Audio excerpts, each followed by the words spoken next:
All right, we'll try it a third time. Good afternoon. Well, we have a great crowd today. Welcome to Book for Lunch. My name is Jeanette Marks, and I will be introducing our author today. But first I have just two announcements.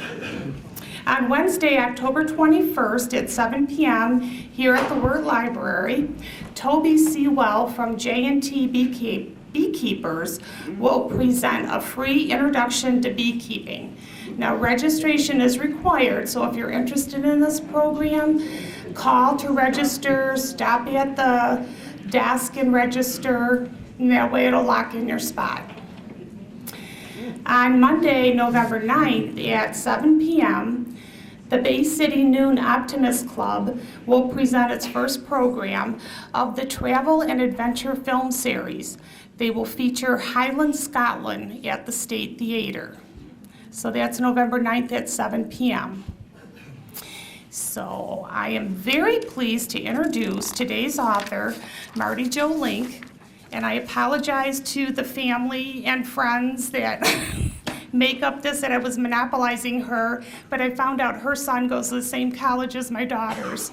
So we were chatting. All right. Mardi Jo Link is the daughter of notable Bay City residents Charles and Marilyn Link. She graduated from T.L. Handy High School, where she was a member of the swim and softball teams. In her junior year, she played tight end on the school's Powder Puff team, and they beat the senior girls 27-10. You are a tough cookie. Okay. She studied journalism at Michigan State University and earned her, all right, there's a shout out for state this weekend, and earned her MFA in creative writing from Queen's University in Charlotte. She is the author of 5 books, 3 true crime titles about unsolved Michigan murders, and 2 memoirs, including her latest, The Drummond Girls, A Story of Fierce Friendship Beyond Time and Chance. She is a 2-time winner of the Michigan Notable Book Award, and her work has been featured on both the Discovery Channel and Investigation Discovery. Bootstrapper, her memoir published in 2013, has been optioned for film by Academy Award-winning actress Rachel Weisz. That is quite an accomplishment. In her spare time, Mardi has recently designed an original clothing line of t-shirts, sweatshirts, and tote bags in an effort to combat cliched, literary-themed casual wear. You can find creative non-fashion online. And now I'm pleased to introduce Mardi Jo Link.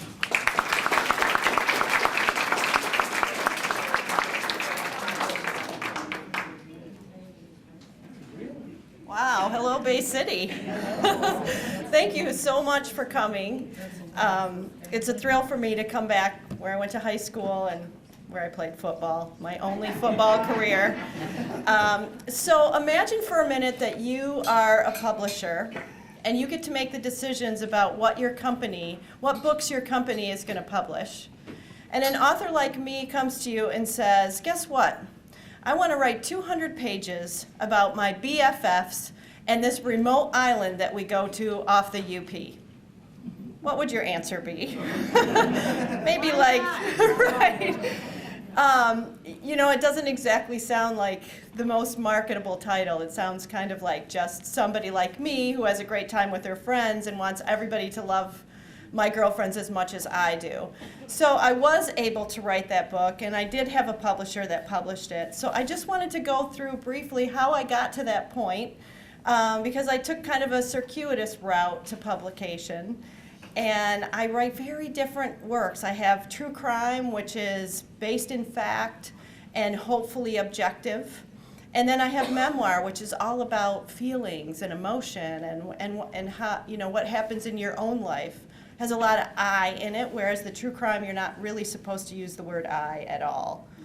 So I went to Michigan State, go Spartans, go green. And And when I started there, I had thought I was going to be in the veterinary school. I mean, that was kind of in the back of my mind. And my parents had always said, you're going to be a writer, you're going to be a writer. And I loved animals, and I thought maybe the way for me to get a horse would be to study taking care of horses at college, and then someday I could get that horse.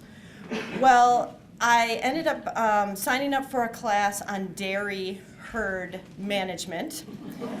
And use your imagination what our assignments were. One of the first things that I had to do was put on a big long rubber glove and artificially inseminate a dairy cow. And that is the day that I changed my major to journalism. And so when I graduated from MSU, I thought that I was going to write things about natural resources and agriculture and maybe work for the Detroit Free Press. This was in 1984, so I'm dating myself. I graduated from Handy in 1980, from Michigan State University in 1984, had spent some time at Delta. And when I graduated, I got one placement interview from MSU's office because there really were no jobs in journalism. Not only did the Free Press not have a nature or an agricultural reporter at that time, they certainly weren't interested in interviewing me along with, the other 20,000 graduates of journalism school. So I drove across country. I had an interview at a family-owned newspaper on the seacoast of New Hampshire. I was hired there as a general assignment reporter, and that quickly transitioned into police reporter. And it wasn't anything I was prepared for. I didn't think that that was what I was interested in, and it turned out that I loved it. I loved being the person that took the scanner home at night. I loved being first on the scene of the crime. I loved knowing what was happening in that small community that I covered. And I liked being the voice of the readers. I liked being the person that went out and found out what was going on. So I did that for a few years. I got married, I had children, and decided that I didn't want to raise New Englanders. I wanted to raise Michiganders. And so I moved back to Michigan, to Traverse City, and started doing some freelance writing and some book reviewing. And I wrote a lot of personal essays about what it felt like to be a new mother, what it felt like to be in a new community, and would send all those essays off, and they were universally rejected. They were rejected by everyone, including the shopper in Traverse City that, has coupons in it. Like with the coupons, they didn't even want my work to run next to their coupons. So that's what I said, wow. So a friend of mine said, why don't you write what you read? Why don't you write what you used to write, which was crime? And I said, well, the short version is, I said, well, there is this one case, and I had been interested in the Robinson family murder from 1968 for years. And so I went to look for a book on that case, and there wasn't one. So my first book is called When Evil Came to Goodhart. It was published by the University of Michigan. In 2008, and really that is the book that I wanted to read. If I have any advice for the writers, if there are writers in the audience, is write the book that you want to read. Be your own best audience. And U of M did reasonably well with that book. It's now in its 10th printing, which amazes me.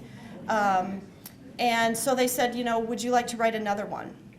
Actually, what they said was, hey, are there any other dead bodies up there in northern Michigan?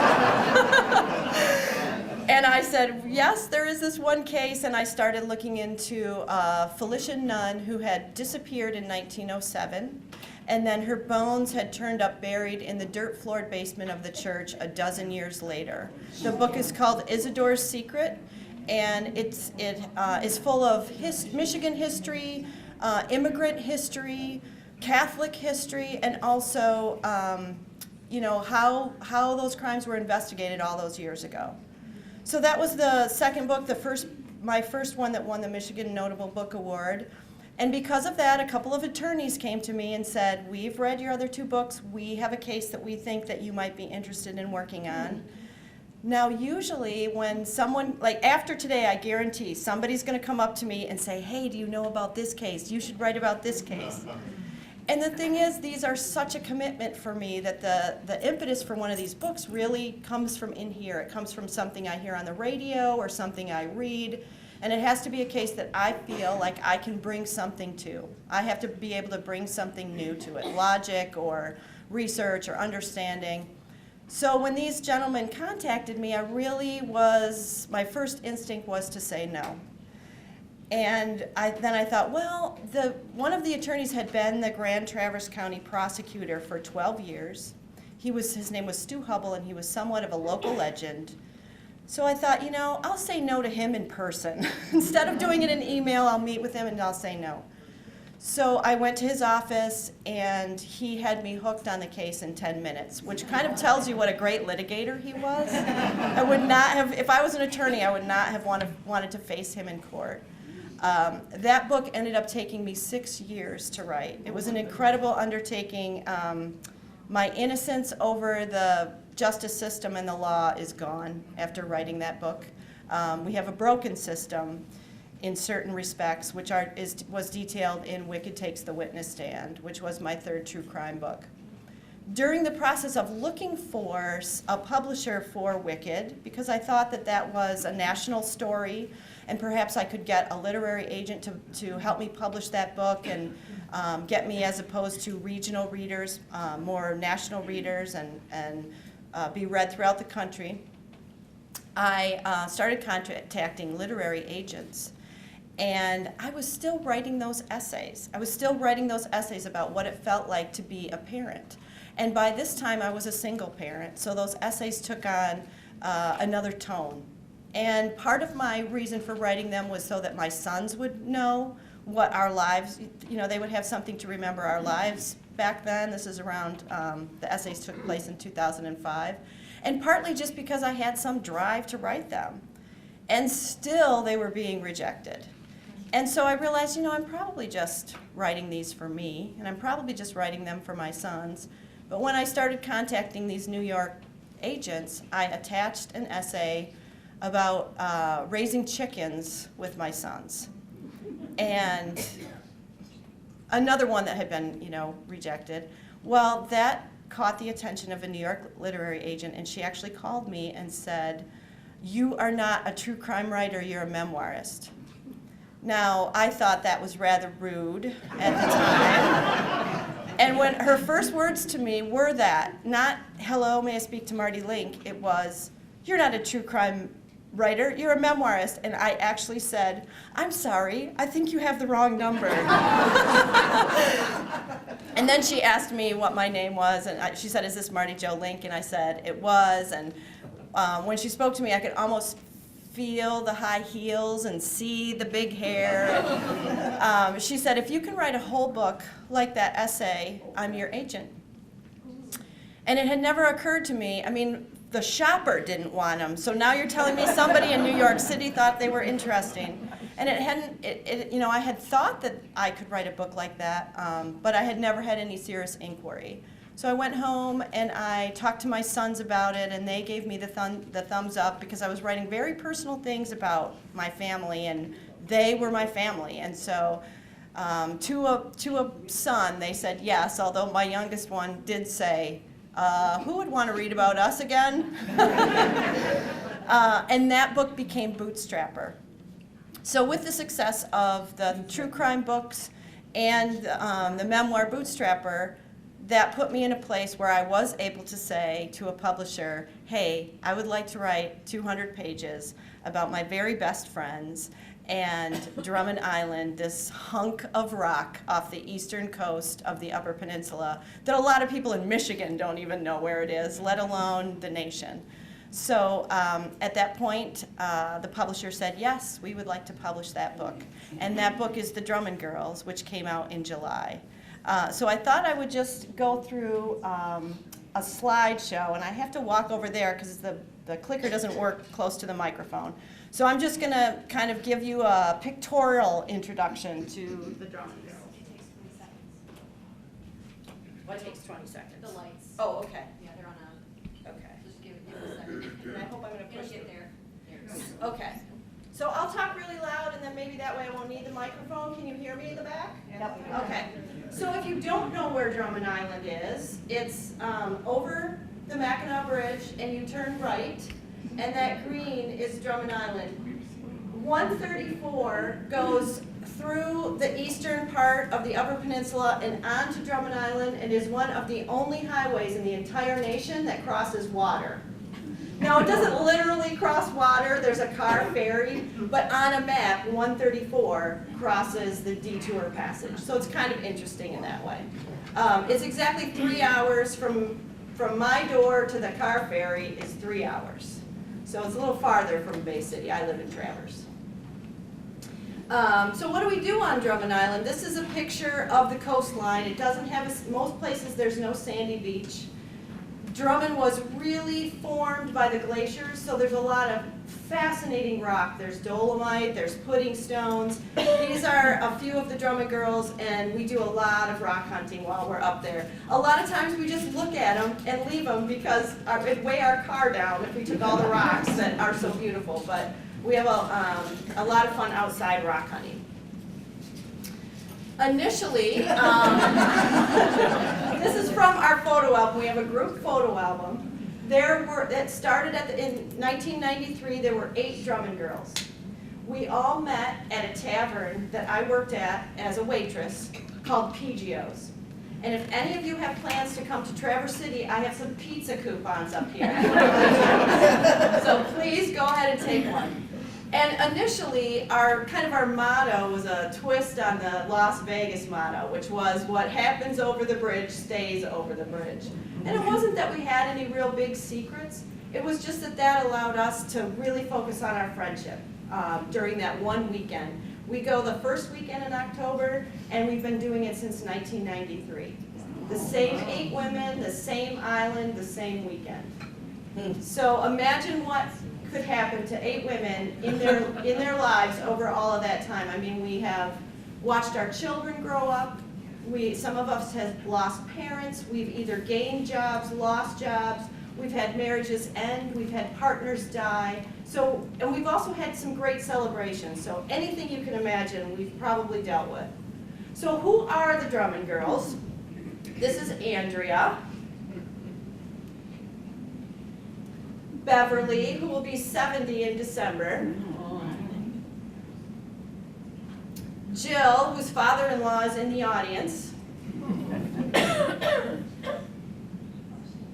Linda, who we call our queen bee and refuses to let me take pictures of her. So here she is in the river in her Ford with her camera in front of her face, and that's the best picture that I could get of her.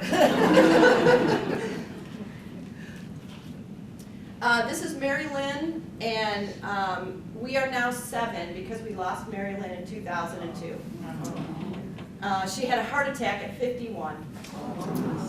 And one of the gifts of writing this book was remembering her. Because the more I would write, the more I would remember Mary Lynn, the more she would kind of return to me. When I first started writing, I thought, I'm going to have a hard time remembering her. And by the time I finished the book, it was almost like she was still alive again. And that was really one of the gifts for me in writing the book. This is Pam, and we all have nicknames, and Pam's nickname is the Sheriff. If any of you have ever been to the Park Place in Traverse City, Pam is the day bartender at Minerva's, the real nice restaurant on the first floor. And she waits on a lot of law enforcement, and one of them gave her an authentic sheriff's badge because she keeps things running so smooth in the restaurant. And this is her just goofing around.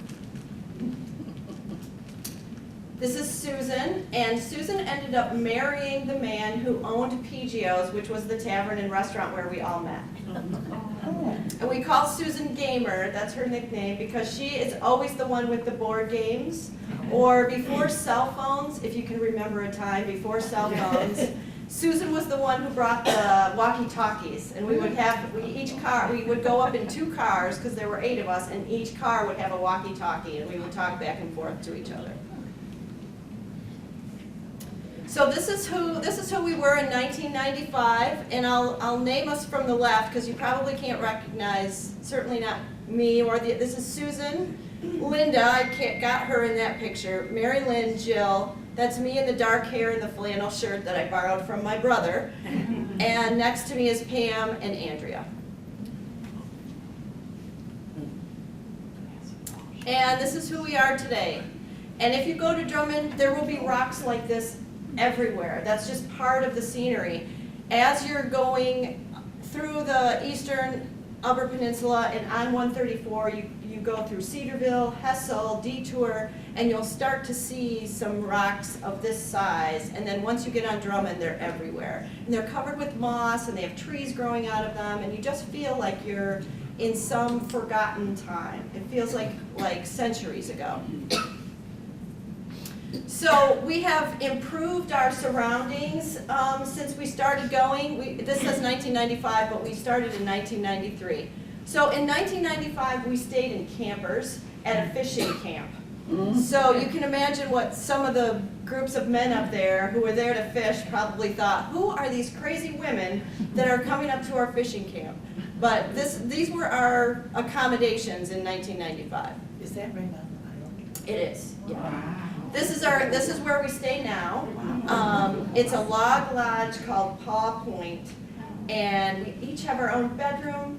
It has a pool table, a dartboard, a giant screen TV. You can watch the ferries from there. There's a telescope.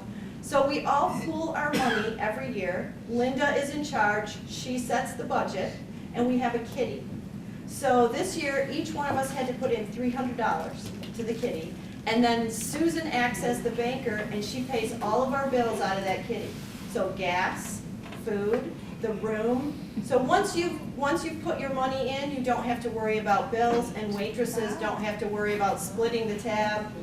And usually there's a little bit of money left over at the end of the weekend, and that goes into a bank account, and it's kind of our way of knowing we're going to go back next year because we have to spend that money. So this is the kind of stuff we did in 1997. That's Andrea, and that is me trying to join her unsuccessfully.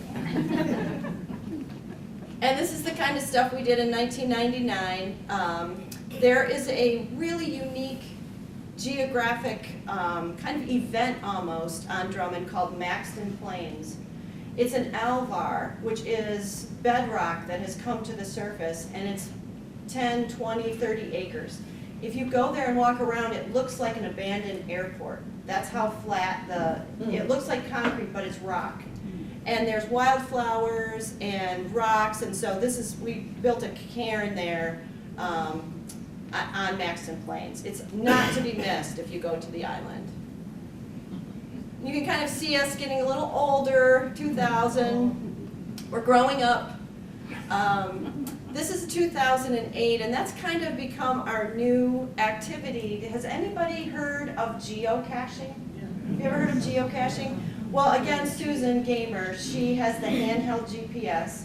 Geocaching is looking for a particular GPS coordinate and usually finding a little treasure box there with a notebook that you can sign your name. And there's just little trinkets. It's not treasure, but it's kind of in the finding where the fun is. And so we do a lot of geocaching up there. In 2008 was when we started that. That's Beverly on the left with the blonde hair, Susan, Linda, Andrea kneeling down with the cache, me, and Jill.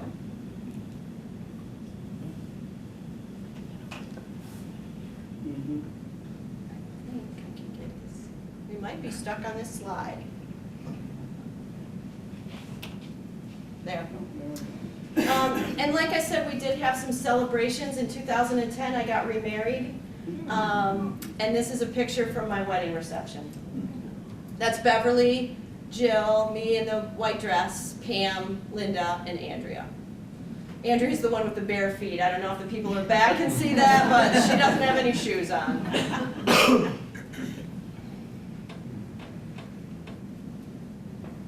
2012, we went to a place called the Fossil Ledges, which is, there are no roads there. You have to take an SUV with really big tires, kind of hire a guide. We ended up hiring a guide to take us there.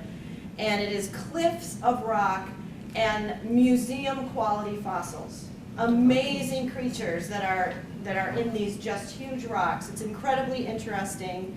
And it continues to be remarkable to us that this island is only 36 miles long, We've been going there since 1993, and yet we still discover things there that we didn't know existed. And one of those places was Fossil Ledges. And that's Jill, Linda, Andrea, and me in the back, and then Susan sitting in the front. 2014 on the porch.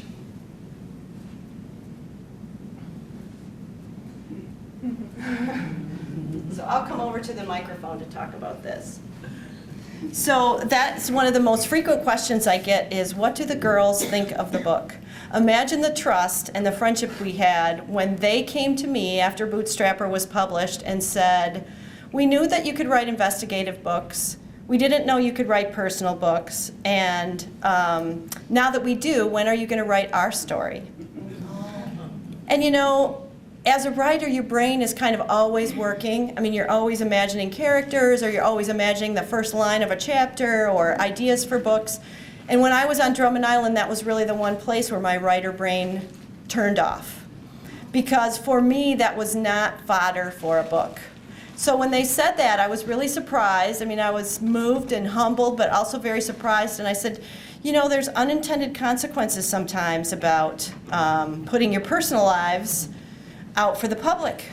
And I said, you know, I've done that. I know that through Bootstrapper I'm prepared for that kind of thing, but you're not. They're not writers. You know, they certainly didn't befriend me thinking, great, someday she's going to write about all of our trips to Drummond Island and tell all of our secrets. And they said, we know that, but we think we have an important story to tell. Women's friendships are important. They're important, and they're not written about. They're written about in novels, but when was the last time you heard of a book that was a true story about women's long-term friendships? It's just not a relationship that's written about very often. And so they said, we're committed to this. We want you to write the story. And I said, okay, well then you need to tell me what's off limits, because a friendship is way more important than any book ever. And they said, nothing. We trust you. So with those instructions, I said, okay, well, I'm going to interview you the way that I would interview people for one of my crime books. And they said, okay, so I met separately with them. I interviewed them. I have notes from that. Everybody gave me all their photographs. I got the log books from all of our trips, and I started writing. It took me a little more than a year to finish the book. And when I had a final draft that was ready to go to my editor, I had about 2.5 weeks before the book was due.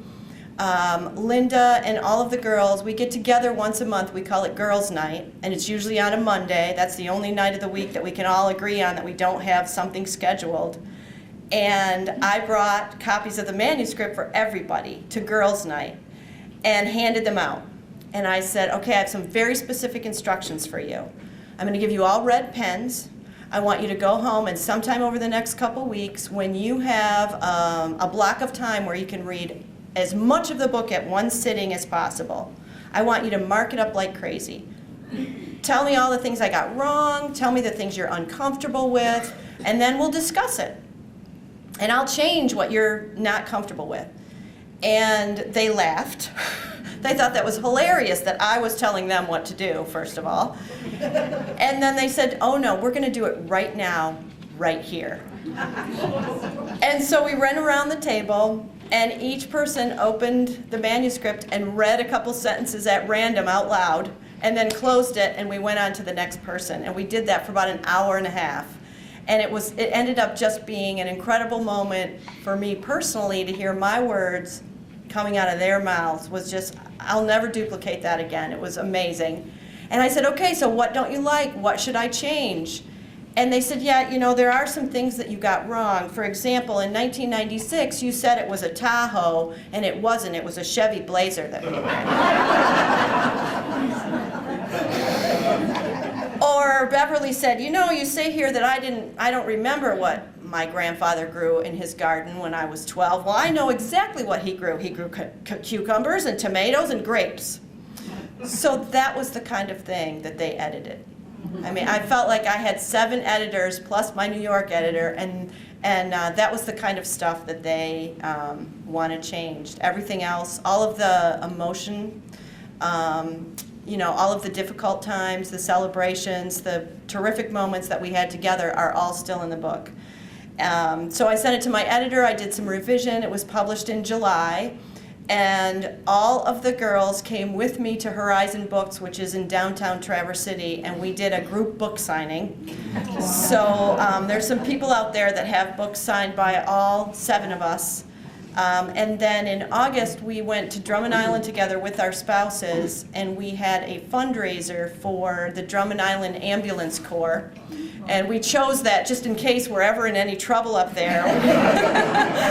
We figure we're in good with the EMTs and the ambulance corps now. And there isn't a bookstore on the island, and so we didn't really know where we should have it. And we ended up having it at the Northwoods, which is a restaurant and a bar right at the Four Corners. And we weren't sure how it was going to go, because here we were presenting a book to the town where it was set, calling ourselves the Drummond Girls, and we're from Traverse City, so we could easily imagine people thinking, who do you think you are? We sold 60 books and wrote them a $300 check at the end of the night. So it was a super evening. We did that together, and then when we recorded the audiobook, I was in the studio for 4 days reading it, and on the last day, all of the girls surprised me and showed up. Susan had rented a limo, and showed up, and the sound engineer put a microphone in the middle of the table where we were sitting and just let the tape roll while we chatted. So for those of you who listen to the audiobook, that's at the end. So that's how they feel about the book. If anything, you hear about personal stories tearing families or relationships apart, and if anything, it's really brought us closer together. And I think of it, I may be the author, but it really has 8 women's stories inside the cover. So that is how it happened, that I got to call a publisher and say, hey, guess what? I want to write a book about my 7 best friends. So at this point, I thought that I would entertain any questions from the audience. If you have questions about any of the cases that I wrote about, writing or publishing questions or anything, if I can answer it, I will. Yes, in the back. Have you entertained any ideas about the gentleman that disappeared?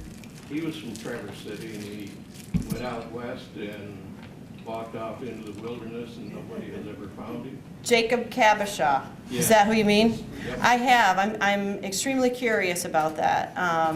Yeah, he was a father. He had a couple of kids and had a job, and it was completely unlike him. So there's a website set up. I think it's Where is Jacob Cabashaw or something like that. I don't know that there's enough material there for a book, and I don't know that I could find out anything that police and investigators haven't been able to find out. But I am curious about him, about what happened to him, yes. Yes? How did your parents know you were going to be a writer? Probably from some of those notebooks I carried around and the really bad poetry that I wrote in high school. And I was an avid reader. I was always with the books. My aunt gave me a copy of the C.S. Lewis Narnia series, and I think I wore that series out by reading it so frequently. And then I went through a romance novel stage that I'm sure they cringed over that. And from there, I started reading widely, fiction, nonfiction, novels, men, women, young adult books, adult books. So I was a pretty avid reader. Yeah. I'm a master's student in journalism at Michigan State. Mm. And for one of our projects, my friend and I are working on a true crime investigation multimedia project. So my question for you is when you start, how do you go about your investigation? Do you start with FOIA? Do you start with interviews? How do you go? What's your process? Well, the benefit for true crime writers is that we heavily document these cases, and I hope that continues to happen. With email, I wonder, there's not so many personal letters anymore. But I start by getting everything that's written, the police report, the newspaper articles, if there was any court proceedings, all of the trial transcripts or prelim or any of that kind of thing. And then from there, I write a chronology. And that's just to keep my own brain on track when I'm writing. Just this happened, here's the date, and this happened. Here's the date and this happened. Not really thinking about story at that point, but you'll be surprised when you do one of those chronologies, the connections that you see that you might not see any other way. And then I interview people. So I start with all the paperwork. I don't start with interviews because you don't know what to ask.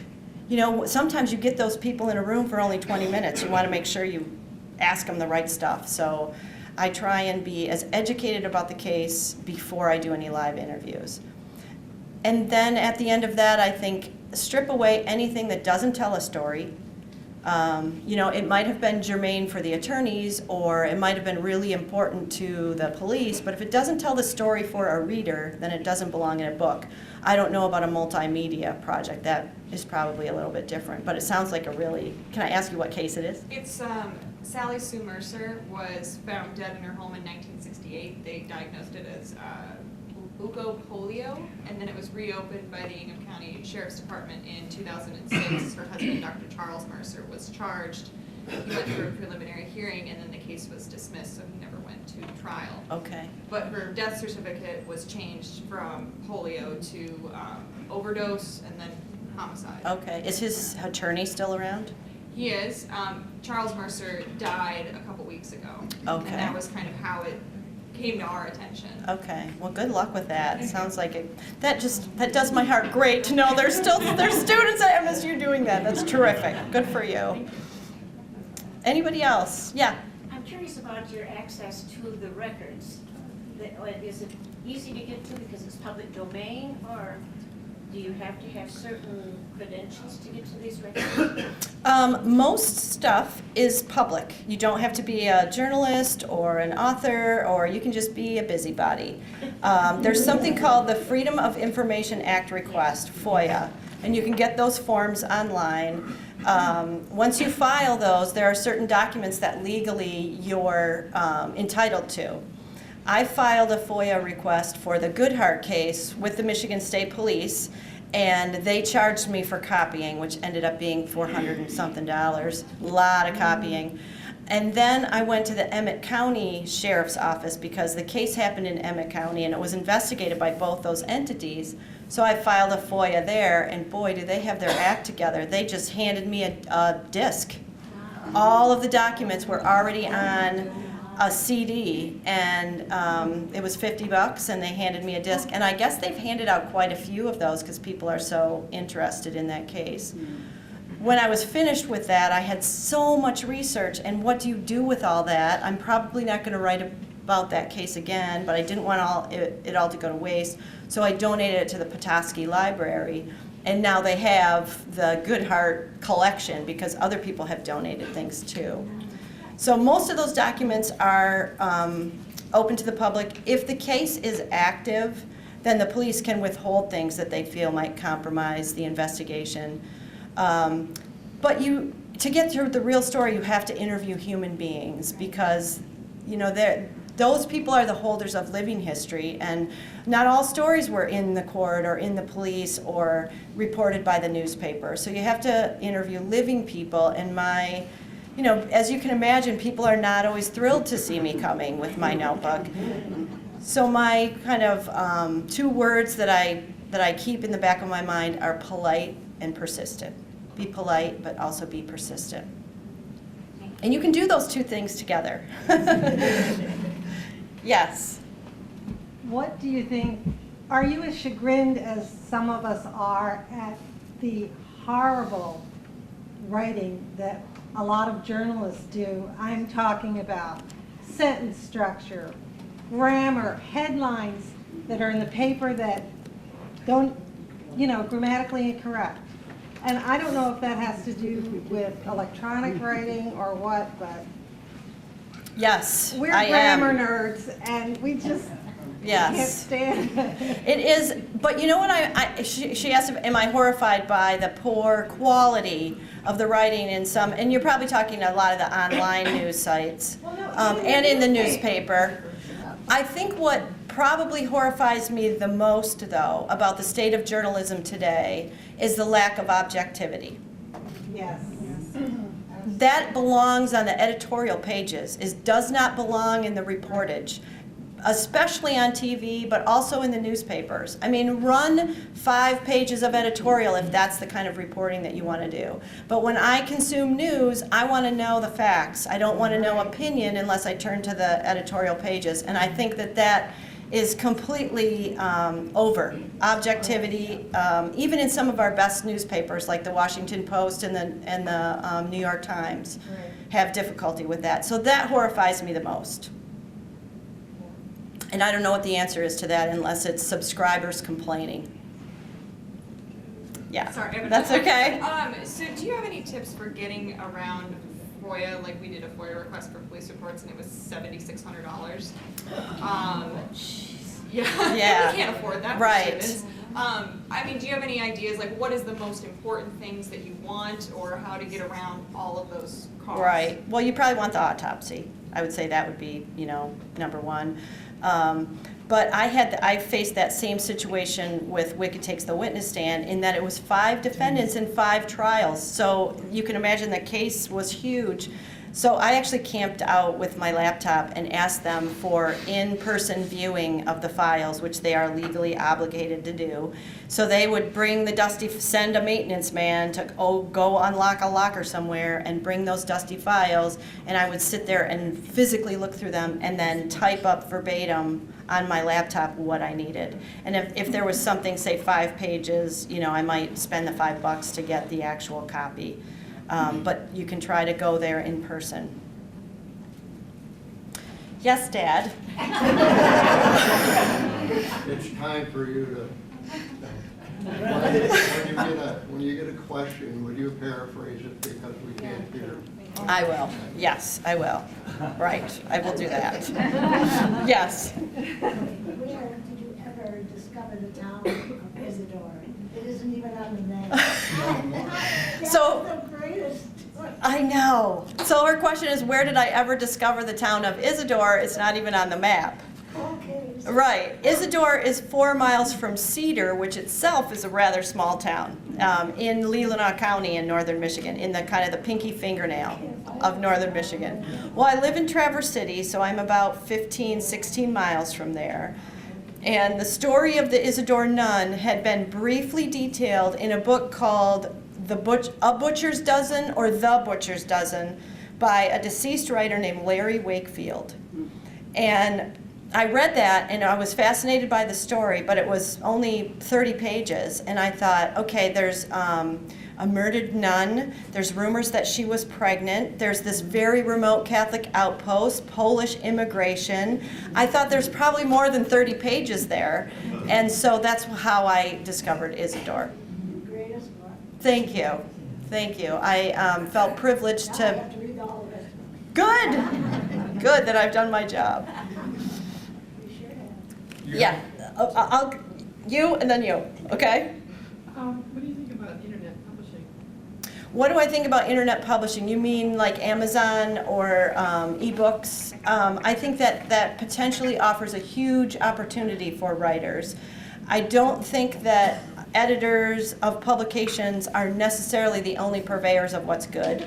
That's been our system for hundreds of years, but there have been a number of self-published books that have gone through Amazon's CreateSpace that are terrific. There's a series called Wool, W-O-O-L, that is amazing. It's science fiction, and I don't even read science fiction, and it's terrific. So I think it offers huge opportunities for writers, but it's with a caveat. You have to learn how to design a cover, market your book, be your own editor. So there are trade-offs. There are trade-offs, but I think it's great. I think it's great, and I may try it. Have you had a kid? I have not, no. Yes. Do you have another book in the works? I don't have another book in the works right now. I have people who, do I have another book in the works? I don't right at the moment. I have a few cases where attorneys have approached me and said, we think that this would be an interesting case. I don't know if any of you are aware of the case in Traverse City where our former prosecutor is serving prison time now for hiring a hitman to kill a fellow attorney. So the full, I have talked with his wife, and the full story did not come out in the newspaper or, or in the court. So that's interesting to me. On the personal side, I've been doing a lot of genealogy research, and I find that immensely fascinating. And so who knows, that could end up, in a book also. I don't know. Right now, it's a different brain that talks to readers and talks about my current book than that holes up as a hermit in my office at my house and writes a new one. Who's your favorite author? Yes. Oh, who's my favorite author? One for fiction, one for nonfiction. Okay, nonfiction, the book, if there is a perfect book in what I do, the crime writing, it's probably Midnight in the Garden of Good and Evil. Any of you have read that book? It's an incredible book. So that is probably my favorite nonfiction book. I've read it several times. And he did a follow-up book that really was disappointing. I can't think of the name. It was about Paris, I think. But you could read that book. If you've read a book, go read it again because it's so good. That's my favorite nonfiction. And then as far as fiction, there's a writer. Her name is Annie Proulx. She's a recluse. She gives very few interviews. She lives in Wyoming, and she wrote a book called The Shipping News that they made into a movie, which the movie was meh. But whenever anybody says I'm going to write the great American novel, I always think, well, you don't really have to do that because Annie Proulx already did with The Shipping News. So those would be my two favorites.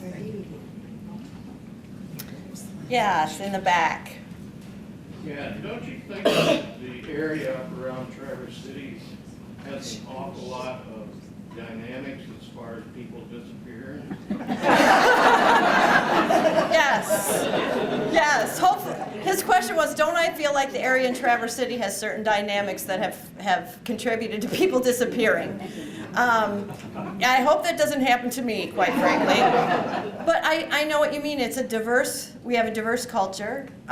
We have a college, so there's a lot of students. We have a maritime academy, so we have the lakes. We have a healthy native population with their own traditions. So yeah, I suppose that there are. I suppose it'd be a great setting for a novel, wouldn't it?